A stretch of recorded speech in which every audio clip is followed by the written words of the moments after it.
Hey everyone, Steve deploying the line here today. And today, as you can see, I'm here to talk about C'tan.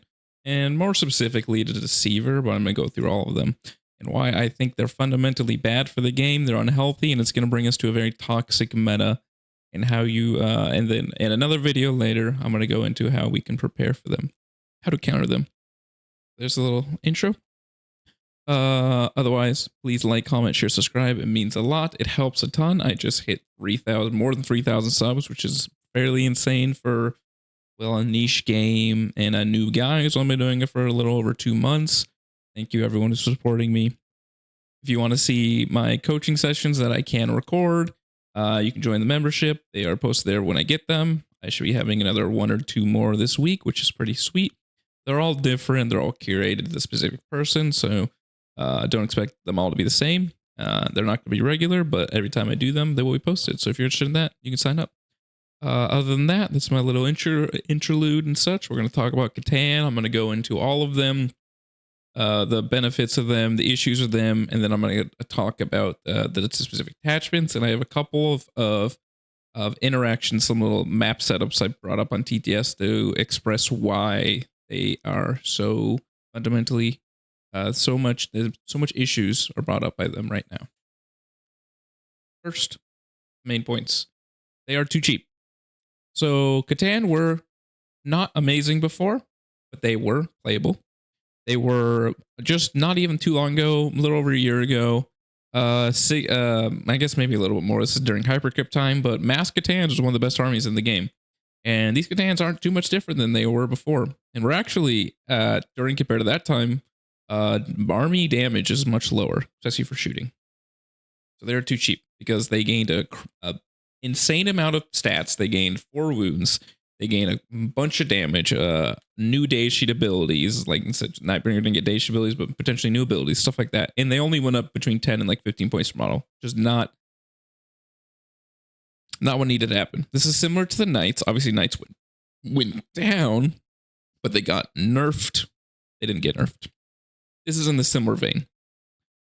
Number 2, too much support. Baseline, they have reanimation protocols, which on this type of day sheet is, I'm going to say toxic again, is a toxic design. Because essentially you one-shot them or you get screwed for the rest of the game. Lots of attachments have ways to synergize with them, either through healing, through strat supports, infinite amount of character buffs, like the Silent King to make them move faster, to give them rerolls. You have the reanimator just to heal them more, such like that. They have so much synergy in the army that ironically should have very little synergy with them, considering they're the trapped gods. Number 3, they're unignorable in mass. And by mass, I mean more than one. Even in more than one, one's kind of hard to ignore. A answer for monsters like this is you just ignore them. You score around them. The issue is when you bring 2 to 3, so you're not just playing a C'tan spam army and you have a real army behind them. At that point, you cannot ignore that model. That model is going to run at you. It's going to run through you. It's going to do annoying stuff. You just have to deal with it. And a lot of armies cannot. So these are unignorable. This is not a Carnifex. It's not a Norn, which will just stand on a point and not actually do too much. That is something you can't ignore. This is a unit that is quite fast, especially in specific attachments. Amazing, insanely durable. Does insane damage. And doesn't have amazing OC, but it does have OC. It out OCs pretty much every light vehicle in the game. They're all usually 3 to 2. So it's not just like that OC one. Number 4, this goes with the support button, really, and ignorable mass, but they're detachment agnostic. You can put them in almost every detachment, lose essentially no synergy, no buffs, and you're just perfectly fine. Like, I am going to talk about pretty much 4 specific detachments that synergize them very well, but you can play them in every single detachment, even one I don't talk about, Destroyer Cult, the new Destroyer Cult. I think it's called Cursed Legion. So they just shove anywhere. This is not like a giant knight, like hypothetically when knights were OP. People weren't just shoving them in every army as an ally because they really needed the buffs that came with them. But these, they just go anywhere. So we're not just talking about one detachment using them. It's going to be every detachment. So they're going to be incredibly popular. And last point is they are way too feast or famine. You either can deal with knights, sorry, C'tan, or you can't. And most armies, I would say, are on the other end of can't, and some armies have very easy ways to deal with it. Thus, the feast or famine part. You can be like Admech with 9 last chickens. Or you can be like Space Marines playing Vindicators and maybe Eradicators come back and just blow up C'tan off the face of the earth. Or you can play an army like Drukhari, orcs to an extent, orcs in general. That isn't like only Gazgul. Pretty much any melee army, to be fair. Other shooting armies like CSM will struggle to kill them because they don't have great shooting, except only Impact on Zealots, and they have the same melee problems, and except by Abaddon, who costs pretty much almost as much as C'tan by himself for just a little infantry model. So most armies, it's a feast or famine. Like you tick the box. I can kill 2 to 3 C'tans with no effort, or I can't, and I just get run over and I die. Like I said, this comes back to the Knights. I don't know, this wasn't too long ago, so it's not really the biggest ask to like remember, but in the summertime, and even a little bit before and afterwards, like Knights last year were the best army, period, before their buff and after their buff. You either tick the box. You could handle Knights or you could handle Knights. If you couldn't handle Knights, you just lost. You couldn't hang in the meta. Knights were incredibly toxic. They were too durable. They were too cheap. They did too much things. C'tan are a very similar vein. Obviously, they're not as similar. They don't have the cheesy towering rules. They're not shooting platforms. They're mostly melee platforms, stuff like that. But they're different in a very similar way. Those are the main points of what I vastly dislike, and we're going to get into the specific things now. First one, I'm going to get rid of my face. So this is not a C'tan, but he goes with the C'tans. This is Nekrosor Ammentar. So we're going to go into his rules, and we'll talk about my little bullet points and such, and I have a little picture of this guy. First, he's movement 10, D8, 3 up, 4 up, with a 5 up against mortal wounds and psychic attacks. So he's quite durable, and most importantly, fight first. Melee is very good. He's also 160 points. The points are right here, 165. He's also leadership 6, which is above average for Necron, which is kind of good. And he's also OC 3, which is also above average for this type of like low and op infantry guy. He's very big stats everywhere. His melee is very good. It is 6 attacks at 6-1-1, and then adds an extra attack, and his main profile is 6 attacks at 10-3-3. That's a quite good profile. He has lone up. He has fight first, and he gets lone up near destroyers, so he's quite annoying to deal with. And then his main ability, which is very good, which interacts with everyone in your army. Everyone that is shooting the closest target gets sustained hits, or in melee. And if it's short cult, they just get it. So it's an amazing buff, because especially if it works in melee, you just get it no matter what if you're in melee. Just sustained hits. It has an aura, insanely good. Especially since this synergizes with other models in the army we're not really going to talk about, because there's a lot of crits on 5s in Necrons. There was not a lot of ways to get sustained before combined with the crits on 5s. So now you can do a lot of units can be lethal sustained on 5s, potentially full real state. Very good. He has a second ability, which is whatever. If he kills someone, a destroyer unit with a 9 gets reroll once to wound. It's a whatever. It's a free ability because you're taking him for this, and this. So you just have it. It does come up sometimes. Corpse, especially in the destroyer detachment, 9 strength 9 reroll hits, and the potential reroll once to wound. Very good. If they're fighting like infantry models, 3's rolling lethal hits, 2's rolling 1s. Very good.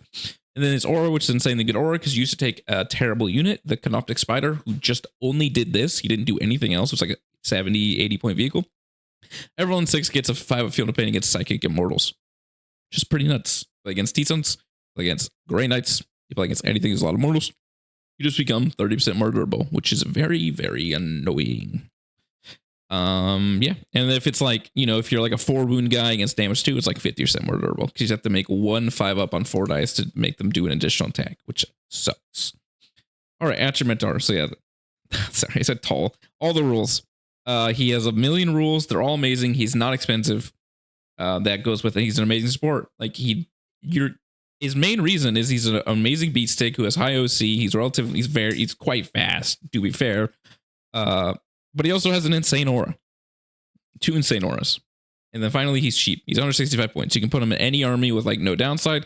Like for instance, people were taking Luminaire Saris before I think Saris might be slightly more or about the same price. The only thing Saris did, unless you're bringing warriors, was he was a lone op with a 4 field of bane, which is good. But this guy's about the same price and does a lot more. And he also buffs you. So he's quite good. Remember, this is Necron's unit, which includes the things we're going to talk about.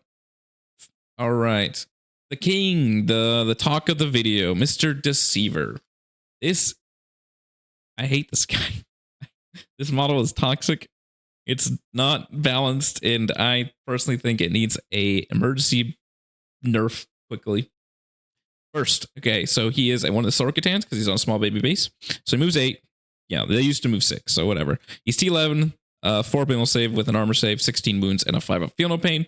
He has Deep Strike, and he has Stealth randomly, so he's the most durable C'tan for no reason. So he has a redeploy, which is not, it's in this context, it's very good because it's a free ability, you're not really taking for it. So you can do things like you can deploy a bunch of C'tans on the line. Your opponent has to respect that you're just going to deploy a bunch of C'tans online. They can do with it, and they have to respect that deployment. And then you just get to throw them wherever they want. Because they all have Deep Strike, you can put them in reserves, you can put them in some sides of the board. So your opponent has to respect that you're going to do this, even though you plan on not doing it. It's a win-win for you. Obviously, he has the normal C'tan Necrodermis, which all C'tans are -1 damage. And then, so we'll get to his profiles. Both his profiles are crazy. The Cosmic Sandy, his gun, 18-inch gun with 6 shots at 622. Importantly, anti-character 4-up, devastating wounds precision. So on average, he one-shots that don't have like random feel no pain to stuff. If he can see you, one-shots any leading character in the game. Because on average, it does about 6 mortal wounds. Which is really silly. That's before like any rerolls or anything. If you have rerolls, extra buffs, stuff like that, even better. Sorry, I had to fix that. All right, and back to, yeah, so his gun is kind of stupid. I'm gonna say it's just dumb. So if you ever have a character who's leading his visual, he just points and clicks kills them. There's nothing you can do about it. He just kills you. And remember, this is anti-character too, so like it's not even like anti-infantry. So if you're fighting against things like knights or other Necrons with things like a Silent King stuff, you can just go boom, takes 6 mortals, and if you have any rerolls, up to 8. You know, he can't do 12, but they're gonna average here. His melee weapon. His melee weapon is nichely the best. I would say on average it is. Because he's the best at killing dudes and the things that potentially you're scared of C'tan, besides like, you know, guns, but, you know, elite infantry models that can maybe punch up with a lot of buffs. His melee weapon is 8 attacks, 10-3-3.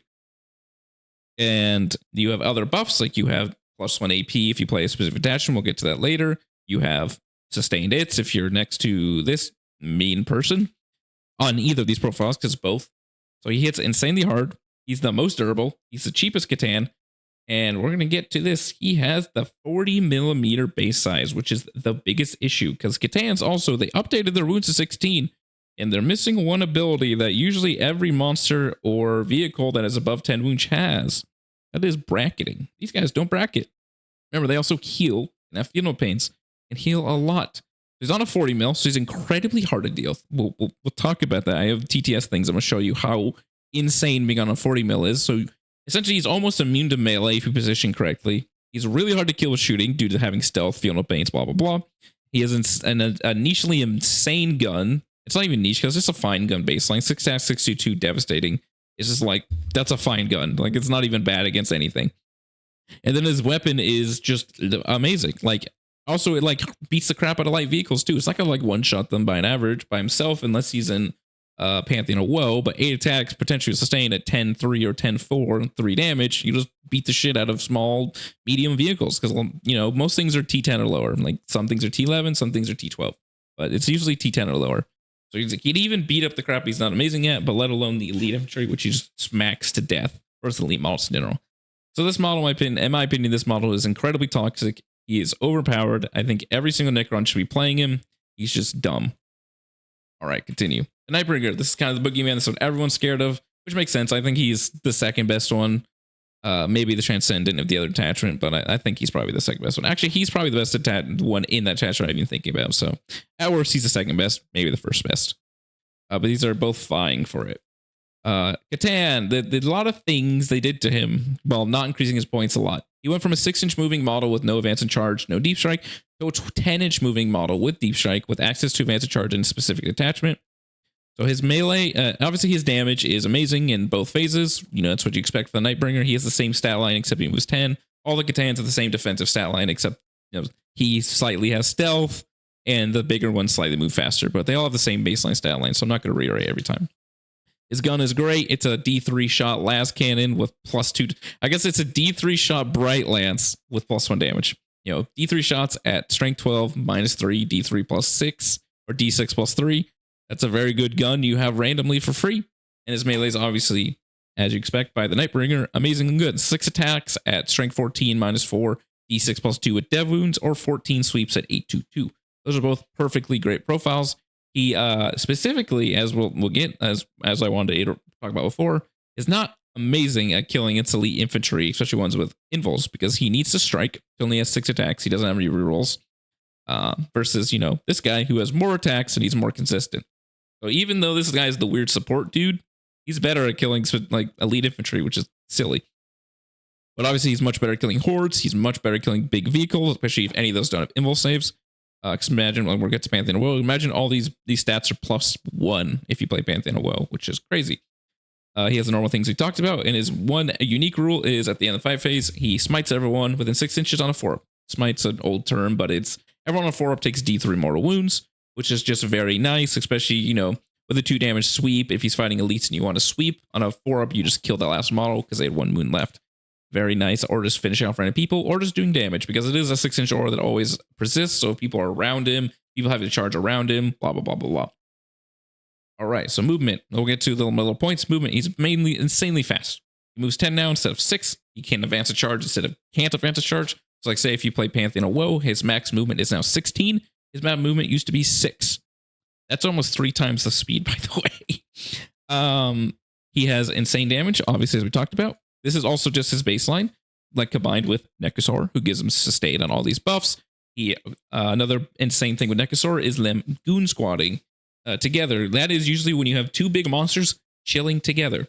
So if you have Nightbringer with the fight first guy, who do you charge? You charge the Nightbringer, you don't kill him. The fight first guy, heroics. You charge the fight first guy, the Nightbringer heroics. Fight first guy kills most of your squad. You do no damage back, and the Nightbringer kills you. It's like an untenable thing. That's implying just the fight first aspects, let alone the aura of sustained. Makes all his weapons insanely more consistent. Because you can equivalently think of sustained as +1 to hit, so it means he hits 100% of his attacks. If you hit on a 1, that's the math of sustained. Deep Strike is insane because this army went from having no real melee, no rapid ingress threats, to having one of the best rapid ingress threats in the game, especially in Pantheon of Woe. So a lot of armies, as we'll get to when we talk about the little TTS things I've set up, is you can set up essentially immovable walls on objectives that your opponent cannot deal with because you have the threat of any C'tan rapid ingressing to counter your opponent. Especially in this guy too in Pantheon of Woe. I know I keep talking about Pantheon of Woe. I haven't talked about the rules yet. I want to talk about the day sheets first, and I'm going to get to the detachment rules after. But Pantheon of Woe is the C'tan attachment. If any of you guys know about it, you kind of know what I'm talking about, but we will specifically talk about it in a second. But specifically, this guy gets a 12-inch -1 CP aura, the Lord of the Sea or Vector, and he gets advanced charge in those attachments as baseline abilities. And like I said, so Deep Strike, insanely good. It's like this guy went from 6-inch movement, no Deep Strike, to 10-inch movement, access to advanced charge, and access to rapid ingress, which is very insane on this type of day sheet. It's like if you're in rapid ingress, you don't have the issue of being alpha strike by specific armies. You're fully invincible. And finally, like I said, synergy of Nekrosor. We talked about all that. He has the Goon Squad, fight first duo synergy, because like it's also not a lot of points. He's 315, Nekrosor 165. They're not individually a lot of points at all. And then the aura buffs, and then finally the other aura, the feel no pain. It's not as important here, but with other models in your army, it'll come up a lot. Oh, I wrote the title wrong, but this is the Void Dragon. This, in my opinion, is probably the worst C'tan now, but nichely the best in the specific metas. So same defense, same exact upper stat line as the Nightbringer, so don't need to talk about that. The only difference he has besides his weapons is he has a very good ability in a niche instance, which is on a 2-up, you pick a vehicle within 12, and on 2-up they take D3 and you heal that much. Very good. And then his weapons. So his weapons all got glow ups. Like his spear used to be strength 4 and 1 shot. Now it's D3 shots, not blast, at strength 8, but it's anti-vehicle 2-up at -3 D6 +2. So essentially just like throwing the Void Dragon's, the Nightbringer sword at someone in the shooting phase. And he's got a very good gun, which is D6 +3 at 7, 1, 2. Sustained hits 2 blasts, so he's very good at killing small people. The Spear of the Void Dragon, he's essentially a side grade Nightbringer. Obviously, you expect this guy to do less damage, but he's mostly better at killing vehicles due to wounding them on 2s. He has anti-vehicle 2, but only 1 attack, 1 less attack, and no dev wounds. So that's the trade-off. Like, if you're in Pantheon of Will and you make this weapon AP 5, I would trust the Void Dragon to one-shot vehicles more often than the Nightbringer. His sweep is worse because it's only AP 1 and has 14 attacks, but he has a lot of attacks. So that's his niche. Is he has 10 sweeps, he has 6 extra attacks, and he has a lot of guns. So he's like the best at just murdering small dudes. So he's like the best in an issue of killing small dudes and vehicle degradation, murdering vehicles, being annoying towards vehicles. That is his niche. And the more annoying thing, like if you're in a specific meta, which, like I said, this guy really requires you to be in a vehicle meta, healing D3 extra wounds a turn is kind of silly. So if you play an Awakened Dynasty, this guy can heal 3 D3 wounds a turn with very little effort. Potentially 43 if you have Technomancers, which is really sad for your opponent. This guy almost fully heals. It's on average 8. So yeah, I think he's the worst C'tan right now, but that doesn't mean anything. Worst is just a qualifier who is S or A+ tier. Transcendent C'tan. This guy is very good in Pantheon of Will. So he's just an all-rounder. He doesn't do anything specifically good except his unique ability, which is when you advance, you can just deep strike him. You advance and you teleport 9 inches away from someone. Very good ability.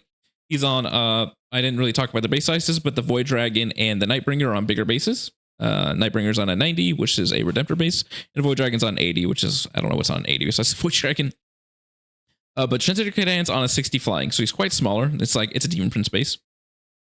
And then, like I said, the Deceiver's on a 40. So same upper stat line as the Deceiver, though. He's a little slower, moves 8, which not exactly a fake number, but in a lot of ways is a fake number. The same defensive stat line. He doesn't have stealth or anything. Deceiver's just randomly tankier for no reason. But his ability, like I said, when he advances, he teleports 9 inches away, which is insanely good. And his melee profile, his gun profiles are just all around good. He's not like amazing to anything, but he's not like bad, like ever. His gun is 6 attacks at 822 with sustained 1. So he's very good at killing like Marines and other like infantry models. Very nice. And his melee attack, like similar, 8 attacks at 10-3 D6 at sustained 1. So this one is very similar to the Deceiver, sorry, except he can randomly whiff due to D6 damage instead of flat 3. So I would say the Deceiver's melee is better. This guy is not bad at either phases. He's just fine at it. But what he's insane into is Pantheon of Woe, as we'll get to. So those are the C'tans. That's what they do. That's their day sheet abilities, and I told you the baseline parts. So let us talk about the attachments. First, we'll talk about Pantheon of Woe, since I talked about it loud. And this is the C'tan attachment. I have 4 detachments I'm going to talk about, specifically 4 C'tans. You can play C'tan in every detachment. These are the 4 that actually have decent, very good C'tan synergy. So first, this is a lot of words, but I'll explain it very simply. Every C'tan has a 6-inch aura of +1 AP. So if an enemy is within 6 inches of a C'tan, all your guns are +1 AP versus them. Very good. Not guns. All weapons. So like I said, all the weapons we talked about here, this becomes AP 4. Let's pull this back up. The Transcendent C'tan, imagine this becomes AP 4, this becomes AP 3, this becomes AP 5, and these become AP 2. So +1 AP, and since it's a 6-inch aura, it always affects in melee. The other part is not as important. At the start of a phase, you can dome a Necro monster for 3 wounds, and then you increase their aura by 9. It's very, very, very niche. There's some strats that require you to be within, a certain, it's called unraveling range. I don't think you'll ever really want to use this ability, but it's there. And the other part is you have enhancements for your named C'tans, actually all the C'tans, and you have to buy them. But you get insane buffs for C'tans, as we'll get to. Deceiver, as we talked about, he gets the Lord of Sea aura in this detachment, which is the Vector, as we like to call it, the 12-inch +1 CP for strats aura. That's kind of insane, as especially on the way to like deal with a model like that is to try and spam strats, trying to ding it down with grenades. Use a bunch of damage strats, all that crap. When they cost you probably double the CP every time you want to use them, it's really bad. Especially on a model that can deep strike and rapid ingress, stuff like that. Nightbringer, as talked about, he can advance a charge, which is insane. So like I told you before, this guy went from 6-inch max movement to up to 16. And since it's an advance a charge, it's a variable, your opponent has to always play around that you probably can go 16 inches. If they don't, if they like play around, oh, he's only going to go on an average of like 13 inches, and they play around you only going 13, and you roll that 6, you pretty much just win on the spot. So any like, normal opponent, any adequate opponent will have to play around. Okay, my opponent can go 16, so I have to play around that, which is insane. Especially on a model, saying again, or can rapid ingress. You can rapid ingress like 9 inches away. You can rapid ingress like 14 inches away in the safest spot and just still go fast enough where you get an unfailable charge, which is just ridiculous. This model was not written, was not balanced around having advanced charge. Finally, for the named C'tans, the Void Dragon, it's a very simple ability. So at the start of your opponent's shooting phase, he picks any vehicle, infinite range, and they get -1 to hit. Boom. And they have to take a battle shock test, or it's a leadership test, not battle shock. That would be better for battle shock. And they fail that leadership test, also -1 to wound. Pretty good. Just point and click -1 to hit is just very nice. Since these C'tans probably mostly want to be out in the open to hold objectives and stuff, it's good. It's not like insane like the other two, but it's great. And another insane ability, Transcendent C'tans. They get 16 Steep Strike, which is going to bring to a toxic ability you can do with these guys against a lot of armies. Like I said, the armies that can't handle a mass amount of C'tans, a lot of melee armies, a lot of armies that are like doing stuff like Gene Stealer cults and stuff, is you take, depending on how much Transcendent C'tans you are, I would assume an average list is 1 to 2. Depends if you're taking the Void Dragon. If you just cut the Void Dragon, you easily take 3. I'm assuming an average Pantheon of Will list will be 4 to 5 C'tans. And you just take 2 to 3 of them, and you deploy all of them 6 inches away from your opponent on turn 1. You just go, there you go. You can't kill these. You can't kill all of them. And then you have to deal with the Nightbringer and the Deceiver yeeting at you in like 2 seconds. Because also, since it's 6 inch Deep Strike, it's incredibly hard to screen, especially in turn 1. So they're all going to get, almost all of them will get good to decent shots. So you're going to do a crap ton of damage for free. And that's really lame. Or it just lets you put in insanely efficient spots turn 1 where your opponent, in spots they can't really shoot you and they're ready to go interact with you in turn 2. So the world is your oyster. 6 inch Deep Strike is pretty good ability. It's pretty good ability. You can do it every turn no matter what. 160 mil is not that big, by the way. Like a lot of time people are dealing with 6 inch Deep Strike of a couple 40 mils, which is usually bigger than 160 mil. Takes up more space. So it's actually quite hard to screen this too. All right, back to that. So those are your baseline abilities. So the main parts is you have an aura +1 AP. The Deceiver gets the Lord of Deceit aura. The Nightbringer gets advanced charge, and the Transcendent C'tans can 6 inch Deep Strike.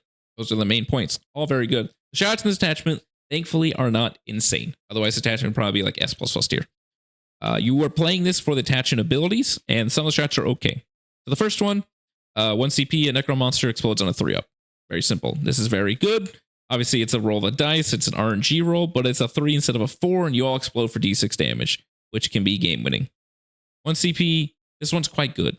Because it's either command phase, you pick a monster, and you point at an unraveling unit, so someone within 6 or 9 inches. They take a battle shock test at -1, and if they fail, they take D3 +1 mortals. This is very good, especially if you can use it on your opponent's turn, because it is command phase, and you just pick someone within raveling range. That means they'll be battle shocked for their whole turn. They'll be battle shocked for your turn, and they'll take a bunch of free damage. This is not like an amazing strat, but it is quite nice. But since it is modified +/-1, I know there's other ways to get modifiers, and Necron's not something I'm really paying attention to. I think like the Psychomancer stuff does it, but you can easily make this very easily failable. And usually these size strats don't have modifiers, so just having a -1 baseline is good, and they usually don't come with an upside. Like this one also domes them for a bunch of mortals, so a bunch of good rules. Mass transmorphification, the strat's okay. It's when you kill something with a monster. Monsters are just C'tans. Then you get to reanimate someone else within 6. It's pretty simple. You're not going to have too many units that aren't C'tans in this detachment. Nothing you probably care too much about reanimating. Usually you want to reanimate like important things like destroyers and stuff like that. So you're not going to use the strat too much, but it can come in handy. 1 CP, this one is another one. It's luckily locked to non-monsters, but it's a very good stratagem. Either phase, reroll ones to hit, and if they are an unraveling target, reroll ones to hit and wound. This is very good on a lot of targets, like destroyers. Low cost, they get real ones anyways, but it can be very good on the second IF, stuff like that. You can use this on the Silent King, I guess. Kind of funny if he doesn't pick that aura. Cute. This is the other important strat. This attachment is based around 2 strats. One okay strat and a couple other ones you don't really care about too much. But this is the other one. It's a 3-up fight to death. which can combine with these strats. So you can use both of them. You can have, and you're probably going to roll 3 up on one side of them. So 3 up, find out the Nightbringer, 3 up, explode on the Nightbringer. Just like table your opponent on their own turn. Not too hard. And another one, it's a desperate escape strat. It's like whatever. If your opponent tries to fall back from you, you can make them take desperate escapes. It's not that important. We're, like I said, we're really here for just the detachment ability and a couple of decent strats. This will be, if you see C'tan spam, what they will be playing. They'll be playing this, or do I have it still up? Okay, I don't. But it's Hypercrypt. Hypercrypt, I think, is potentially better at spamming it, but we'll get to that. So yeah, that's that detachment. That's what you got to work out for. All right, let's get to Hypercrypt. This is the OG C'tan spam detachment, especially due to Transcendent C'tans, which had Deep Strike, so they had synergy with detachment. But now everyone has Deep Strike. To caveat, a lot of this detachment is luckily locked away from monsters. It says no. But the important parts is really you are just playing this for this, and some strats you can use with other models you're taking that aren't C'tan. You become Grey Knights. Every turn you get to put 2 or more or 3 models if you buy an enhancement, and you put them in reserves every turn. That's obviously quite good on these monsters that want to charge around and punch people. It can get locked away. It's not as imperative as it used to be because they don't move 6 anymore, but it's still amazing. You Nightbringer, Rapid Ingress, murder something, and then end of your opponent's turn, you bring it back up and you do it again. Very good. A bunch of enhancements that don't really matter because we're talking about C'tan, so I don't want to really talk about ones that don't really affect the C'tan. This is an infantry-based monolith strat, so it's not important. This is a vehicle strat, so it just gives a 4 bimble save. This is pretty much just locked to monoliths and the Seraptic Heavy Construct. This one is actually quite decent because you cannot reanimate if you're in reserves. This one is 1 CP. You pick your Warlord, so he has to be alive. He can be in reserves, but he just has to be alive. And you reanimate everyone in reserves. So you can bring those C'tans up, bunch of free healing. This is another one. This is a 6-inch Deep Strike for any Necrons unit that is not C'tan, luckily. But you can get a 6-inch Deep Strike wherever you want. This was one OP. This was the OP with the 3-inch Deep Strike rules, but this is mostly there to like have warriors, a big squad of warriors 6 inches away from your opponent, and then they fire and fade 5 inches away and just move block you to death. That's what the strat used for. You can still do. You can do that with Immortals too if you want to be cheaper, not take up as much space. You were pretty good. It's not cheap per model. 2 CP Dimensional Core. This is another strat that doesn't work with the C'tans, but it just means if you teleport something with a monolith, you can charge it. It's a very good strat, but doesn't apply to the C'tan discussion. And another one, if someone shoots a Titanic model, you can give them hazardous. Whatever. Same point. So this one, these are the 2 detachments you will see, and unless people try to do it in like Awakened Dynasty and stuff, or Starshatter. But I would think these are the 2 attachments you're going to see that are going to be based around C'tan spam. Luckily, neither of them have insane game-breaking. You're going to automatically lose if they play 5 C'tan, which is good. But like you said, Pantheon Woe has an insane detachment ability, insane enhancements, and 2 very good strats. And Hypercrypt has the ability to fix the issue with big monsters, which is the mobility. They just jump them around. Luckily, there's like no strats that matter here, so maybe you don't have to worry about that. But you still have another army behind your C'tan spam. Like, even if you take like 4 or 5 C'tan, that's only like 12 to 1500 points of your army. You still have some amount of things behind it. All right, Awakened Dynasty. In my opinion, probably the best way to play C'tans. All right, this is the index. Very simple. So I'll get into it. The detachment ability is you get +1 to hit while you're being led. Simple. Veil Darkness. Like I said, these don't affect the cans too much, but this one is the unit can uppy downy once per game. It's quite good enhancement. Netherrealm Casket. 20 points. It gives the unit stealth. This is if you've ever played against Awakened Dynasty. This is usually combined with maybe a Lord or an Overlord leading with Orokin or this, and you give Netherrealm Casket to the Necron Overlord, gives the unit stealth. Orokin gives them an invul save, and then you heal a bunch of times. That's the normal thing. Phasal Subjugator Aura. Just as a 6-inch aura of +1 to hit for non-characters. This is whatever for 35 points. It's only there for DDAs, essentially. This used to be better back at the index days, because a lot of these rules say if you're being led or something, or they used to. And this enhancement just used to be everyone within 6 inches counts as being led, which is what this did. This was also worded slightly different. It's just when you were led. It's kind of cute. It's not as good anymore. And then this is like the actual main thing. This is not a C'tan thing, but you get to make things kind of like C'tan's. Also, back in the day, this worked on Transcendent C'tan's, which was stupid. Animatic, I don't know how to say that word. Anatic Thermal Bond, 30 points. The model gets a 4 Phenopain. This essentially you put on a Scorp Lord. He becomes essentially Saris 2.0.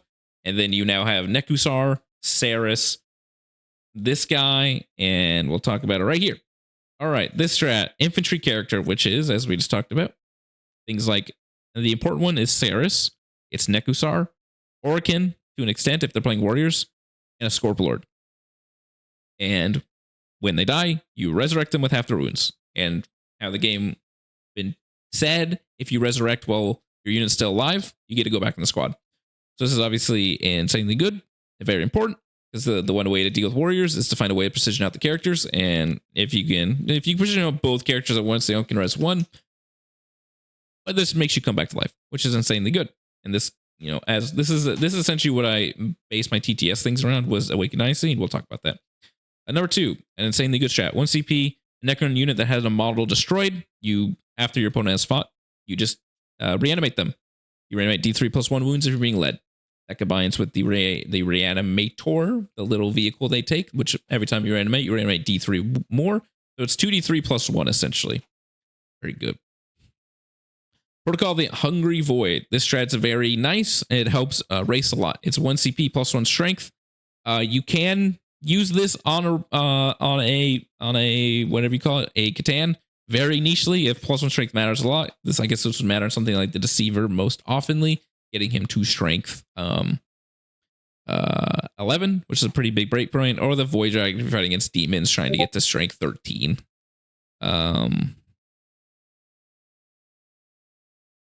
So yeah, but otherwise, if you're led, it's plus 1 AP. So this makes from race from pretty anemic to not, because outside the detachment they hit on 4s, but in this detachment they hit on 3s. They can get up to strength 7 and they can get up to AP 2, which helps them a lot. Obviously, not really C'tan, but I said there's a very, very, very niche instance with C'tans. Alrighty, next one. Very good strat for anyone in your army. 1 CP, gain assault, and if you are being led. So all these leading buffs don't apply to C'tans for obvious reasons, but if you're led, you also get real advances.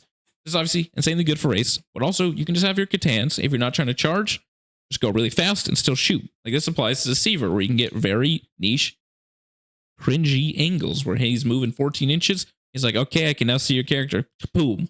It just kills him. You can't do another attachment, so you just go your 8 or you deep strike. Very good. 1 CP. In the shooting phase, you get reroll 1s to hit. If you're in half range, reroll 1s to hit. And full hit rolls if you're being led. So they're all being led, so it's like, to reiterate. This is also a niche strat, but it can work on a C'tan. Like these things can all work on C'tans. Mr. Void Dragon with reroll 1s to hit on all his attacks. White likes that. Deceiver likes that too. If he's within 9, you got to be in half range to get the rerolls, but if he's within 9, 2's rolling 1s, that means he's going to hit all his attacks. But actually, if he has sustained, then on average, you're getting 7 hits. And then just boom, 4s for dev wounds. And finally, the last strat is, what is this?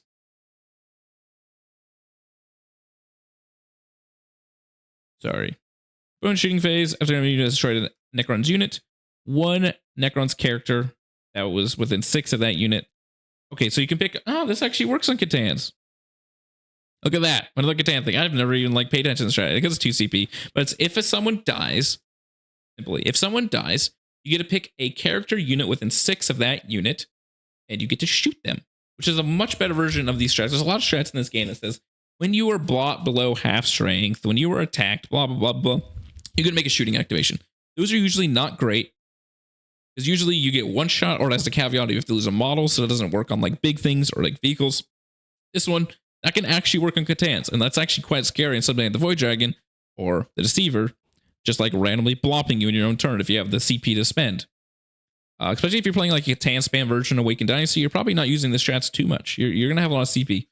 So that is Awakened Dynasty, in my opinion, the best way to have just a generic amount of C'tan that isn't just spamming C'tan. And finally, Starshatter. This is the other way of just getting benefits for C'tans. This is +1 to hit. Your army gets +1 to hit against objective markers, which does not matter for C'tans almost ever. And if you are a vehicle or mounted, you get assault 2. That's whatever for C'tans. So we'll get to enhancements, which are actually the main good thing about this attachment. Dread Majesty, you pick it's going to be a canonical command barge like almost always, but a Necrons within 6 get real 1 hit wound. That's obviously insanely good on C'tan, so give them real 1 hit wounds, and you can also take the Silent King, which has the same buff. So there's that. A Necron model, his unit gets to ignore cover. It's good, but it doesn't apply to the conversation. Demanding Leader.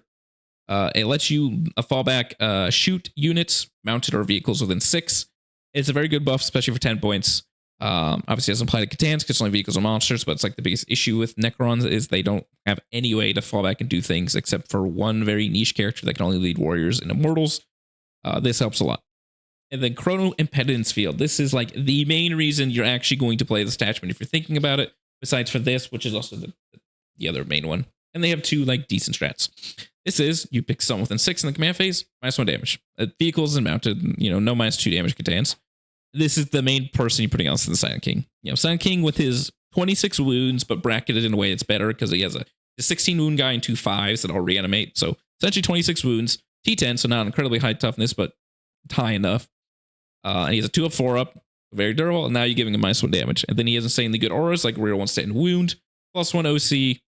I think it's his baseline one. And then the other main one is +2 move or rear 1 stat and wound. Those are the main 2 auras. I can't remember the third one is. I'll be honest. It's probably not good because I can't remember it. He has a very good shooting, obviously, with his big laser beams. And he has a very good anti-else profile. And his melee is quite decent because for beating small people too. There's a lot of damage to attacks. So yeah, those are the main reasons for this attachment, and he has some decent strats. 2 CP, 1 Necron unit that's not Titanic. You get +1 wound against things on objective. This can work on C'tan, so you can have that Nightbringer wounding anything in the game on 2s. That can come up. It's very expensive, but you can do that. You'll never use it on shooting in C'tan, so we're not going to talk about that. So like I said, these strats are known. This Starshatter has been really the only attachment for Necrons, so none of this is like crazy. So I'm not going to reiterate like this is super cool in the Silent King. This is super cool in DDR. We're not here to talk about that. But yes, those are actually good. 2 CP, or a vehicle mounted.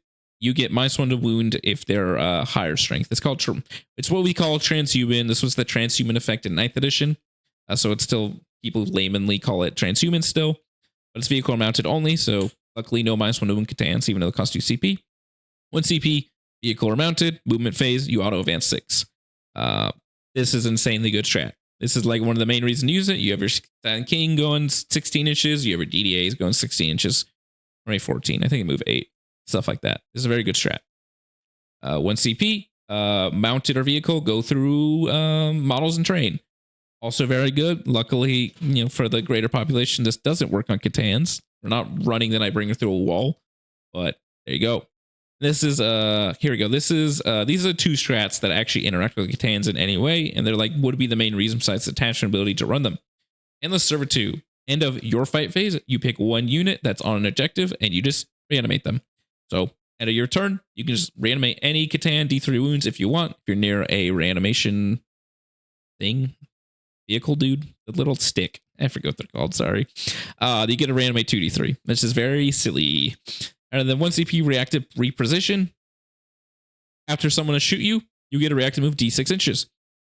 So it can lead to the toxic interaction of I need to combine arms to kill this Deceiver or this Void Dragon. But the issue is if I shoot him, he can he can reactive move D6 away. You can potentially roll 6 and just make all my charges fail.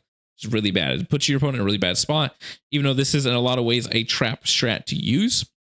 The issue is, though it might be a trap to use, your opponent has to like play around that you potentially can use it and will use it and can roll high, which is a really bad thing to think about. All right, so those are the main detachments that you're going to be using. Like I said, I think Awakened is the all-around best because it lets you use 2 to 3 C'tans while having a real army behind it. That's what my TTS things I'm going to show you guys is going to be based around. But Starshatter has essentially just 2 good strats. It doesn't really have attachment ability that interacts it unless you specifically you are going very heavy and you're taking the Silent King with more C'tans. Otherwise, I think Dread, Pantheon of the Woe is the best way to play lots of C'tans and what we're going to see about the most. It's the most simple, easiest. It has insanely good buffs. All right, so let's get to the TTS. All right, people. So what I brought up is, kind of a stock list of both armies. What you can see, nothing special from either end. And I'm trying to show the reasoning of why the Deceiver is incredibly toxic And this essentially only applies to melee. So I'm putting it from a melee perspective, so I brought up Blood Angels. The issue I brought up here is we're in a no like win condition area right now. So what we have is we have floating Nightbringer in reserve and some death marks. So we have a Nightbringer reserve. We'll say it's like turn 2 or whatever. Some amount of models have probably died by now. So the Necron player does what Awaken does. Obviously, Sarah, I just put Sarah's back there to hold objective, but Sarah's can easily be back here. Let's say like this. Okay, for posterity's sake, let's say like this. Like this. Obviously, this is not an exact list of people running. Like you probably run little tomb crawlers to hang out with your wraiths. Maybe you don't run the Scorp Lord and stuff like that, but we're just talking about hypotheticals here. So we have a fairly normal Awakened setup where you have wraiths on objectives, you have the characters hiding, and you have the support pieces in the middle supporting them both. So see, we have a Canoptic Reanimator in a way that can't be shot anywhere. His aura within range of every unit around you. So every unit has a higher reanimation value. You have Wraiths plus Saris hanging out on this objective. And we have the Deceiver surrounded by Wraiths on this objective, hanging out with Nekrosor and Ammentar. And we have Scorps in a way where they're 1-inching the wall, so your opponent can't efficiently charge them unless they charge like this. Being able to reposition to go this way or this way, depending on your opponent wants to interact with. And so, like I said, if they also want to charge this way, the issue we have it set up here is we have Nekrosor Ammentar, who can heroic here. We have the Deceiver, who can heroic this way. So let's show like an actual interaction. So as you can see how tiny the Deceiver is. How are you going to get into melee with him? Especially if you don't want to charge wraiths. So let's say we have these Death Company. And this implies you're not getting heroic. You're eating a heroic is the only option too. So if you don't want to be charged by wraiths at all, the only way you can get into combat, because say you're going to get heroic. Ammentar comes like here, and he has to block off this area. Because this is within an inch, stuff like that. You can physically get a max of if you somehow get everyone into combat. We'll use Lamarty's.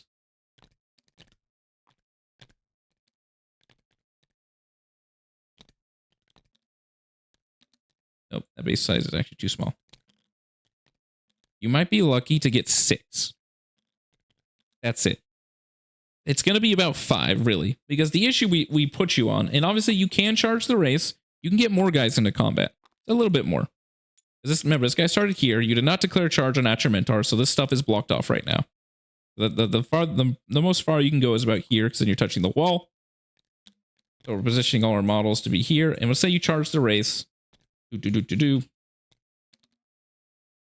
most you're getting is 1, 2, 3, 4, 5, 6, 7, 8, maybe 7, 8 with a character. So about 7 to 8 models, the most you can get in the Deceiver. This guy is also -1 damage, and he has a Feel No Pain and very high toughness. The chance of one-shotting him is incredibly low.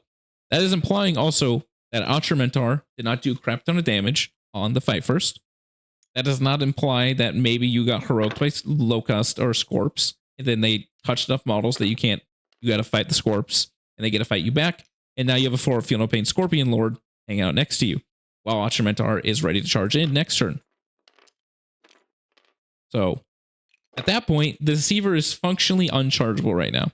There's nothing you can do about it. You can charge in, do 5 to maybe 10 damage if you're lucky, and then your unit dies. Because now you're in combat with a bunch of wraiths with +1 to hit, potentially +1 AP, and they have insanely high OC, so you're going to take the objective anyways. You're in combat with the Deceiver with insanely good melee, and then you're in combat with Nekrosor or the Scorps.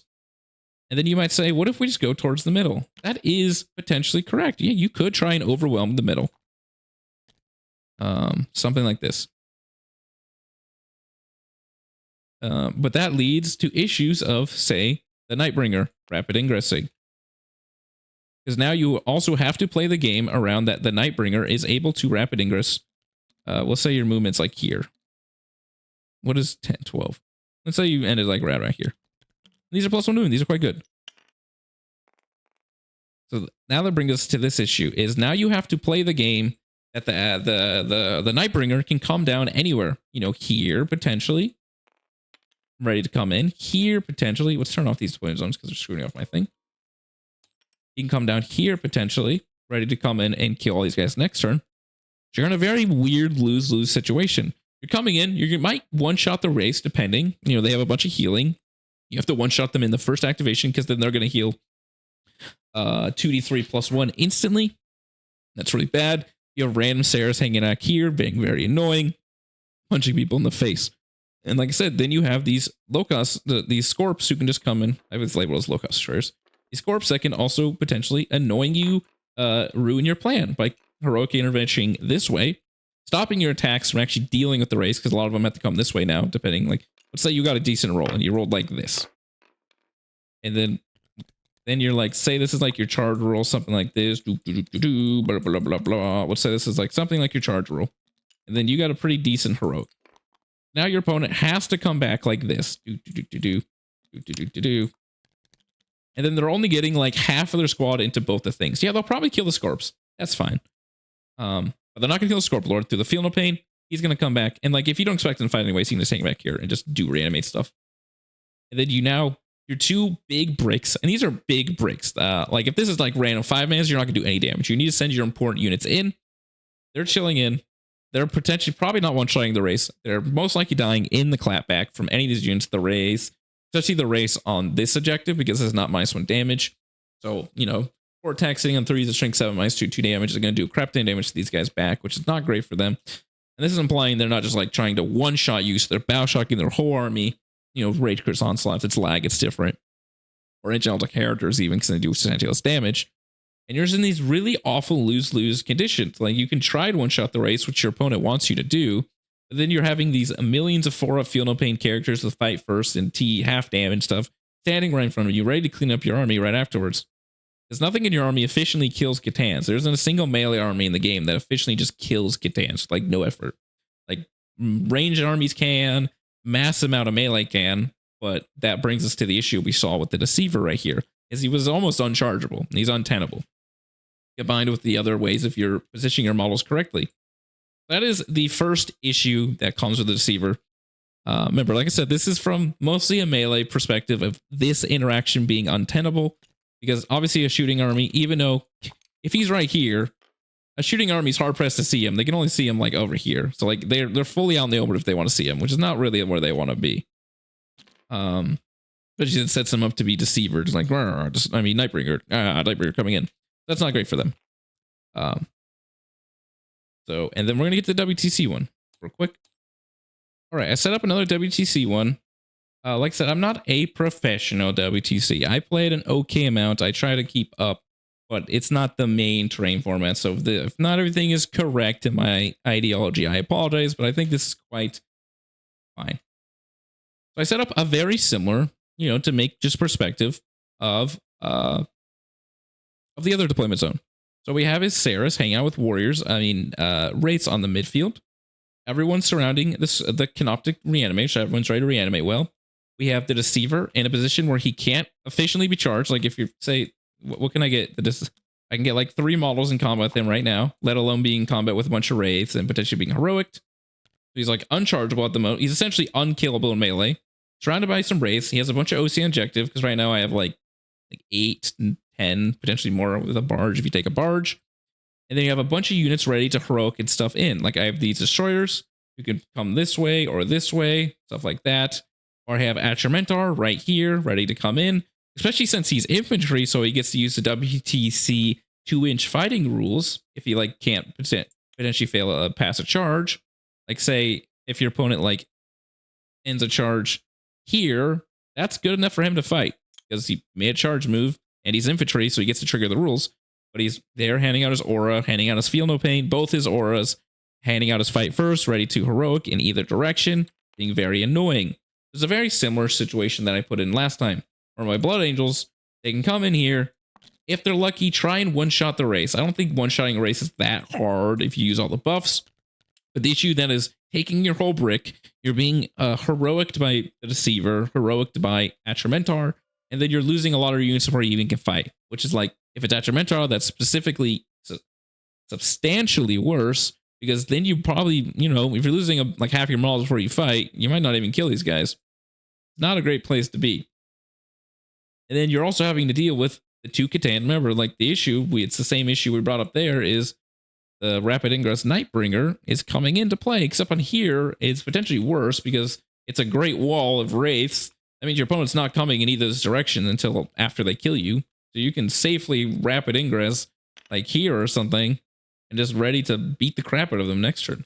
That's really bad for them. Like I said, like potentially killing the Race, killing a Deceiver, you could do it. Combine together and Insanely Hard while having to play around a rapid ingress C'tan or another one if you play a third one. Like I felt like, you know, if you're only going one Wraith and trying to go heavy on one Wraith squad, you can easily fit in a third C'tan if you want. Or just not running things like the Saris or this Scorp Lord. I like the Scorp Lord and the Saris for the reason I talked about of being able to insanely block out the Deceiver while using all the Deceiver's buffs and such. So there we go. Let's get back to the little slide. So there we go. That, in my opinion, is why these C'tan are, in my opinion, fundamentally broken. They are really unbalanceable at the current venue. They are going to turn the meta into a coin flip meta. Like I said, some armies, like potentially Admech, Space Marines with Eradicators and Vindicators, will just kill C'tans, but then some armies physically can't kill C'tans. It's going to be very similar to the Knight meta of like 6 months ago, and it's going to be very bad for the game. So that is overall the reasons of what the C'tans can do. What's the issue with them, especially specifically the Deceiver and his tiny little stupid base. And I'm just not a fan of it right now.